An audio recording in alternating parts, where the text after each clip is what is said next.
ओम। हम क्या खाएं, घास या मांस?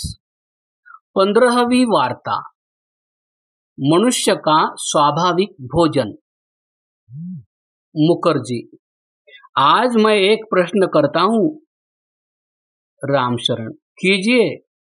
मुखर्जी। यदि मनुष्य का स्वाभाविक भोजन मांस न होता तो संसार के इतने मनुष्य मांस न खाते। इंद्रदेव। क्या आप कह सकते हैं कि मनुष्य अधिकांश में अपना जीवन स्वाभाविक रीति से बिताता है और पैतृक संस्कारों का उस पर कोई प्रभाव नहीं पड़ता?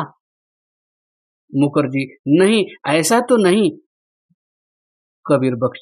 हम अगर ऐसा मानेंगे तो जंगली लोग ही हमारे गुरु बन जाएंगे। चंद्रदेव। मौलवी साहेब, आपने ठीक फरमाया, फिर तो मजहबी तालीम की जरूरत ही नहीं रहेगी। कबीर बख्श। यही तो मैं कहता हूं। इंद्रदेव। मनुष्यों के शरीर की बनावट से प्रतीत होता है कि मनुष्य मांसभक्षी होने के लिए नहीं बनाया गया। कुछ लक्षण यह है। पहला, मनुष्य के दांतों और कुत्ते के दांतों की तुलना कीजिए। कुत्ते के दांत नुकीले होते हैं जो मांस में झट गड़ सकें। मनुष्य के दांत सर्वथा भिन्न होते हैं। अन्य शाकाहारी जंतुओं के दांतों का निरीक्षण कीजिए। मनुष्य को यदि मांस चीरने फाड़ने के दांत दिए जाते तो वह छुरी का प्रयोग न करता। क्या आपने किसी मनुष्य को बकरे, मुर्गे या सुअर में दांत गड़ाते देखा है? दूसरा लक्षण, मांसाहारियों की भोजन नलिका एलिमेंटरी कैनल छोटी होती है और शाकाहारियों की बहुत लंबी। मनुष्य की भोजन नलिका उसके शरीर से 12 गुनी होती है। इसका कारण है कि फलों और शाक की अपेक्षा मांस में बहुत जल्द सड़न उत्पन्न हो जाती है। इतनी बड़ी नलिका में मांस देर तक नहीं रह सकता और सड़ने लगता है। इसलिए मांस भक्षण अनेकों रोगों का कारण है। तीसरा लक्षण, मनुष्यों के पंजों और उंगलियों को देखो। क्या ईश्वर ने इनको शिकार करने के लिए बनाया है? यही कारण है कि मनुष्य ने बिना हथियारों के आज तक किसी का शिकार नहीं किया। भेद केवल इतना है कि जो शस्त्र उसने अपनी रक्षा के लिए आविष्कृत किए थे उन्हीं को उसने भोजन के लिए शिकार करने में प्रयुक्त कर लिया। चौथा लक्षण, मुंह का रस भी मांसाहारियों और शाकाहारियों में भिन्न भिन्न होता है। मनुष्यों में अल्कलाइन और मांसाहारी जीवों के एसिडिक। मांसाहारी कुत्ते आदि जीभ से पानी पीते हैं और शाकाहारी पशु और मनुष्य भिन्न प्रकार से। प्रोफेसर बैरन परियर लिखते हैं, Comparative anatomy teaches us that man resembles the frugivorous animals in everything, the carnivorous in nothing। अर्थात शारीरिक रचना में मनुष्य फलाहारी पशुओं से अत्यंत सादृश्य रखता है और मांसाहारी पशुओं से कुछ भी नहीं। डॉक्टर केलॉग एक मजे की बात कहते हैं। उनका कथन है कि गिलहरी फलाहारी है, परंतु जब फल नहीं मिलते तो छोटी चिड़ियों को भी खा जाती है। इससे वह अनुमान लगाते हैं कि शायद बहुत मांसाहारी जानवर पहले शाकाहारी थे, परंतु शाक न मिलने के कारण मांसाहारी बन गए। मनुष्य भी उनमें से एक है। ठाकुर अभ्युदय सिंह। बहुत से लोग कहते हैं कि मनुष्य पहले शाकाहारी ही रहा होगा, परंतु अब तो लाखों पीढ़ियों से मांस खाते खाते उसने अपने स्वभाव बदल लिया है, अतः मांस उसका स्वाभाविक भोजन बन गया। चंद्रदेव। यह ठीक है कि मनुष्य को मांस का चस्का लग गया है, परंतु वह अपने शरीर के रचना में कोई परिवर्तन नहीं कर सका। डॉक्टर कैलाग और क्यूवियर ने लाखों पीढ़ियों पहले के मनुष्यों पर परीक्षण नहीं किया। उनके परीक्षण तो आजकल के मनुष्यों पर ही हुए हैं। मनुष्य की शरीर रचना वैसी ही है और आज भी मांस का भोजन उसको उसी प्रकार हानि पहुंचाता है जैसा पहले पहुंचाता था। मुखर्जी। मनुष्य आज भी जब किसी पर क्रोध करता है तो दांत मिसमिसाता है, मानो खा जाएगा। इससे प्रतीत होता है कि पहले वो दांतों से पशुओं को काटा करता था। चंद्रदेव, यह तो एक ही कही। वाह बाबूजी, दांत तो मनुष्य दूसरे मनुष्यों पर मिसमिसाता है, तो क्या पहले नराहारी था? लाला तसल्लीता, यह आशय नहीं है। विकासवाद का सिद्धांत यह है कि मनुष्य पशुओं से उन्नति करके मनुष्य बना है। पहले वह मांसाहारी और शायद नराहारी भी रहा हो। चंद्रदेव, विकासवाद पर बात चलाना एक दूसरे विषय में पड़ जाना होगा, अतः उसको यही विराम दीजिए। परंतु यदि डार्विन का विकासवाद ठीक है तो दो शिक्षाएं ली जा सकती है। प्रथम तो सब पशु पक्षी हमारे भाई और संबंधी है, अतः इनको खाना नहीं चाहिए। दूसरे, बंदर सबसे निकटतम जात है जिसकी मनुष्य से समता है। ग्रामीण भाषा में कहा भी जाता है कि मनुष्य पहले बंदर था, उन्नति करते करते मनुष्य बन गया। इससे सिद्ध है कि बहुत कुछ उन्नति करके तो शाकाहारी बंदर बना, अब उन्नति करके मनुष्य बना है। अतः यदि सैकड़ों योनियों के मांसाहारी संस्कार छोड़कर बंदर बना तो फिर मनुष्य बनकर मांसाहारी बनना उन्नति नहीं, अवनति है। यह भी एक युक्ति है कि मांस नहीं खाना चाहिए। सेठ लल्लूमल, यह तो आपने अच्छी युक्ति दी। इंद्रदेव, जो लोग मनुष्य का स्वाभाविक भोजन मांस बताते हैं वे मनुष्य के स्वभाव पर थोड़ा भी विचार नहीं करते। कबीर बख्श, कैसे? इंद्रदेव, सुनिए, मनुष्य का बच्चा मांस खाना सीखता है, स्वभाव से मांस से प्रेम नहीं रखता। बिल्ली का बच्चा चूहे को देखकर ही उसको मारने दौड़ता है। मनुष्य का बच्चा फलों की ओर स्वाभाविक प्रेम रखता है, वह उन पर टूटता है, मांस पर नहीं। मांस उसको उस समय तक प्रिय नहीं लगता जब तक उसको खिलाया न जाए। उसका एक प्रमाण है, जो मांसाहारी नहीं है उनके बच्चों को मांस देखकर ही घृणा होती है, किसी किसी को तो वमन भी हो जाता है। इससे सिद्ध है कि ईश्वर ने मनुष्य के हृदय में स्वाभाविक घृणा मांस की ओर से उत्पन्न कर दी है। मनुष्य मांस को बीभत्स समझता है। यदि आपके यहाँ कोई उत्सव हो और आप पंडाल सजावे तो आप फल फूल नारंगी आदि लटका देते हैं, इनसे शोभा बढ़ जाती है।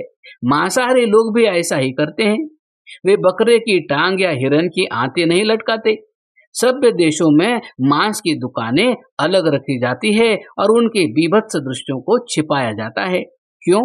इसलिए कि इतना क्रूर होने पर भी मनुष्य ने अभी मांस की ओर से स्वाभाविक घृणा का परित्याग नहीं किया। आप किसी दिन अपने कमरे या पंडाल को हड्डियों, मांसपेशियों, रक्त आदि से सजा कर देख लीजिए, फिर अपने स्वभाव का आप निर्णय कीजिए। वस्तुतः मांस खाने वाले इस स्वाभाविक विभत्सा को पाकशाला संबंधी चातुर्य से ढक देते हैं, जिससे मनुष्य की साधारण घृणा जागृत न होवे। मैं तो समझता हूं कि यदि स्वयं मार कर खाना पड़े तो करोड़ों मनुष्य मांस छोड़ देवे, क्योंकि बीभत्स दृश्यों की कल्पना मात्र ही मांस से घृणा करने के लिए पर्याप्त है। मनुष्य की स्वाभाविक सभ्यता आदि कृत्रिम उपायों से तिरोभूत न की जाए तो मांस खाना मनुष्य के लिए कठिन हो जाए। चंद्रदेव, धन्य हो इंद्रदेव जी, आपने इस विषय का निरूपण बड़ी सुंदरता से किया है। आपने बर्नार्ड शॉ का नाम सुना होगा। वह अंग्रेज जाति के एक बहुत प्रसिद्ध लेखक हैं। इस समय उनकी आयु 100 वर्ष से कुछ ही कम होगी। वो मांसाहारी नहीं है। 40 वर्ष से अधिक समय हुआ कि उन्होंने मांस छोड़ दिया। डॉक्टर ने कहा कि मांस न खाओगे तो मर जाओगे। उन्होंने उत्तर दिया कि मुझे परीक्षण कर लेने दो, यदि मैं न मरा तो तुम निरामिष भोजी हो जाओगे। बर्नार्ड शॉ आज तक जीवित है और दूसरों की अपेक्षा स्वस्थ है। आप जानते हैं कि उन्होंने क्या लिखा था? मेरी परिस्थिति तो बड़ी गंभीर है। मुझसे कहा जाता है कि गोमांस खाओ तभी जीवित रहोगे। मैंने अपनी वसीयत लिख दी है। यदि मैं मर गया तो मेरी अर्थी के साथ विलाप करती हुई गुड़ियों की आवश्यकता नहीं। मेरे साथ बैल, भेड़े, मुर्गे और मछलियां होंगी, क्योंकि मैंने साथी प्राणियों को खाने के बदले मरना अच्छा समझा। हजरत नूह की किश्ती को छोड़कर यह दृश्य सबसे अधिक उत्तम और महत्वपूर्ण होगा। नोट: बर्नार्ड शॉ का अब देहावसान हो चुका है। वह निरंतर शाकाहारी रहे। जिस समय इस पुस्तक का पहला संस्करण निकला था वह जीवित थे।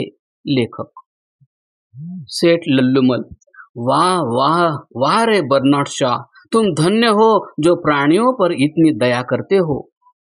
लाला: यदि मांस मनुष्य का स्वाभाविक भोजन न होता तो मांस को मनुष्य इतनी रुचि से क्यों खाता?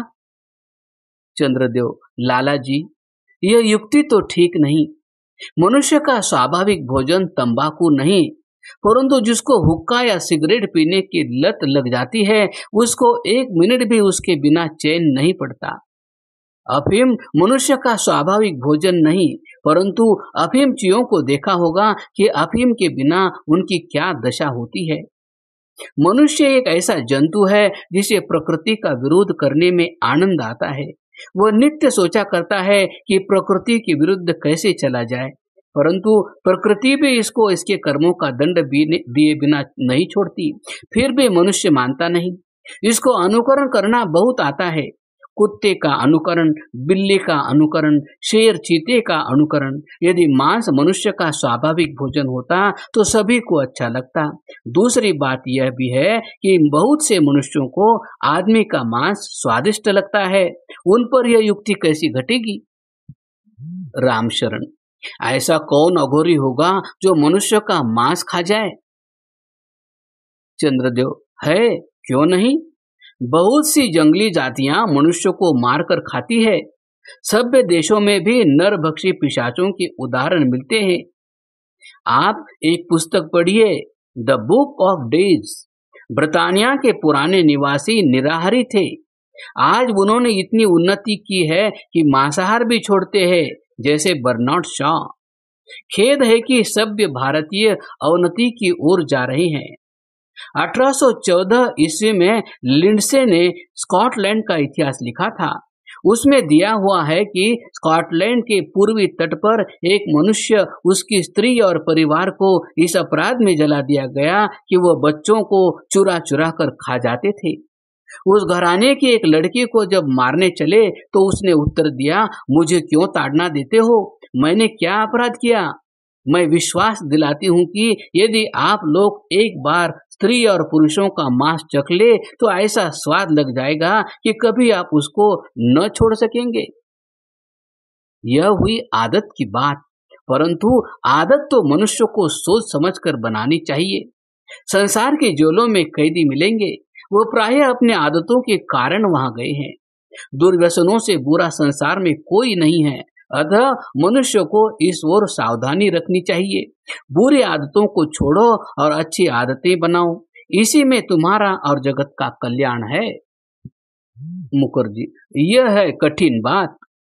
चंद्रदेव: मनुष्य जीवन भी कठिन ही है। कुत्ते बिल्ली से कोई शम, दम, जप, तप, त्याग, ज्ञान, परोपकार की आशा नहीं करता, परंतु हम मनुष्यों को तो ईश्वर ने ज्ञान दिया है, हमारा उत्तरदायित्व भी बहुत है। सेठ लल्लूमल: यदि ईश्वर ज्ञान न देता तो उत्तरदायित्व भी न देता। चंद्रदेव: न होता, पागलों को कौन उत्तरदायी ठहराता है। सेठ लल्लूमल: तो वही अवस्था अच्छी होती। चंद्रदेव: यह कैसे? बुद्धि ही से अपार आनंद मिलता है। ज्ञान से अधिक आनंद किसी वस्तु से नहीं मिलता। सुअर को मलभक्षण से जो आनंद आता है वह वही आनंद नहीं है जो मनुष्य को ब्रह्म ज्ञान से मिलता है। फारसी कवि सादी साहब कहते हैं कि बे इल्म न त्वाम खुदरा शनाख्त। बिना ज्ञान से कोई ईश्वर को नहीं पहचान सकता। यदि ज्ञान में आनंद न हो तो ऋषि मुनि आश्चर्य क्यों करें। भोग में क्षणिक आनंद, फिर दुख ही दुख है। यदि समस्त संसार नराहारी हो जाए तो आप कह सकते हैं कि क्या दशा हो। कबीर बख्श: तौबा तौबा, कुछ न पूछिए, खुदा बचावे ऐसे मर्दूदों से। इंद्रदेव, अब दिन बहुत चढ़ गया, चले, नमस्ते नमस्ते।